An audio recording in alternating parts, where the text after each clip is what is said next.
राज्यात एकामागोमाग एक गंभीर प्रकरण समोर येत असताना कायदा आणि सुव्यवस्थेवर पुन्हा एकदा मोठा प्रश्न निर्माण झालाय।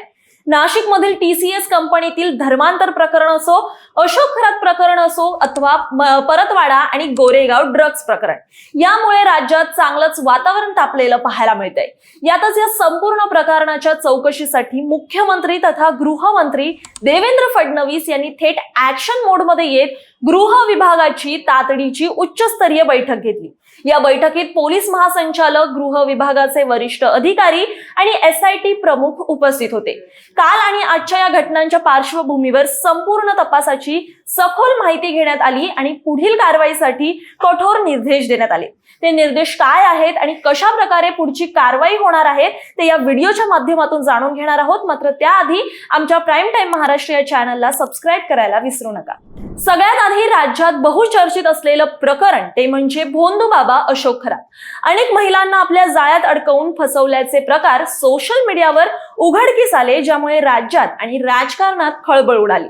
यावरच आता फडणवीसांनी काही कठोर निर्देश दिले आहेत, ज्यात अशोक खरात प्रकरणात पीडित महिलांच्या सुरक्षिततेला सर्वात जास्त प्राधान्य द्यावं, कोणत्याही दोषीला सोडू नये आणि कोर्टात मजबूत केस उभी राहावी यासाठी भक्कम पुरावे गोळा करावेत असे स्पष्ट आदेश फडणवीसांकडून देण्यात आले।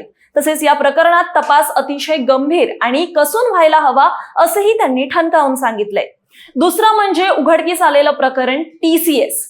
नाशिक मधल्या TCS या कंपनीच्या BPO मध्ये धर्मांतरण आणि लैंगिक शोषण होत असल्याची घटना समोर आली होती, ज्यामुळे संपूर्ण महाराष्ट्र हादरला। या प्रकरणावरही त्यांनी कडक भूमिका घेतली आहे। असे प्रकार कोणत्याही परिस्थितीत खपवून घेतले जाणार नाहीत असं सांगत या प्रकरणाचा खोलवर आणि प्रत्येक अँगलने तपास करण्याचे निर्देश देण्यात आले। नाशिक पोलिसांनी हे प्रकरण समोर आणल्याबद्दल त्यांचे कौतुकही करण्यात आले। मात्र आता तपास हा अधिक वेगवान आणि सखोल हवा असंही स्पष्ट करण्यात आले।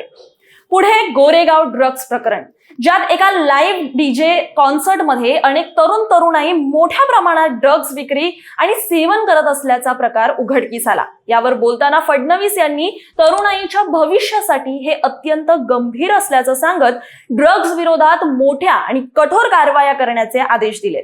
अशा प्रकरणांमध्ये कुठलीही ढिलाई सहन केली जाणार नाही असाही इशारा देण्यात आलाय। तर सगळ्यात गंभीर आणि धक्कादायक प्रकरण म्हणजे परतवाडा अमरावती प्रकरण, ज्यात एका 19 वर्षीय तरुणाने अनेक मुलींना फसवल्याचा प्रकार हा समोर आला।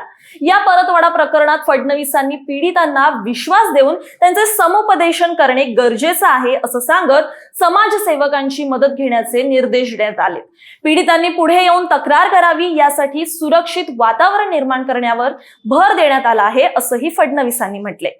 एकूणच या संपूर्ण बैठकीत देवेंद्र फडणवीस यांनी कायदा आणि सुव्यवस्थेवर कोणतीही तडजोड नाही असा स्पष्ट संदेश दिला असून राज्यातील सर्व प्रकरणांचा तपास आता अधिक वेगाने आणि कठोर पद्धतीने होणार असल्याचं चित्र दिसतंय।